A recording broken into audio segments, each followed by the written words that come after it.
meron din po ba tayong maipakikita na halimbawa mula po sa Biblia na hindi naman po tagalangit, kundi tagalupa o tao? Subalit tinawag po siyang anghel dahil sa siya'y sinugo ng ating Panginoong Diyos. Pakinggan po ninyo ang nakasulat dito po sa Mateo 11:7 hanggang 10. At pagkaalis nila ay nagsimula si Jesus na magsalita sa karamihang tao tungkol kay Juan. Ano ang nilabas ninyo sa ilang upang makita? Isang tambubaga na pinapaspas ng hangin? Ano nga ang nilabas ninyo upang makita? Isang tao bagang mahusay ang pananamit?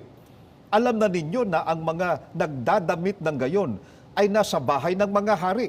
Kaya't ano ang nilabas ninyo upang makita? Isang propeta baga? Tunay, pinatotohanan ko sa inyo na mahigit pa sa isang propeta, sapagkat siya ang binabanggit sa nasusulat. Narito, sinugo ko ang aking anghel na magpapauna sa iyo upang ihanda ang iyong daraanan.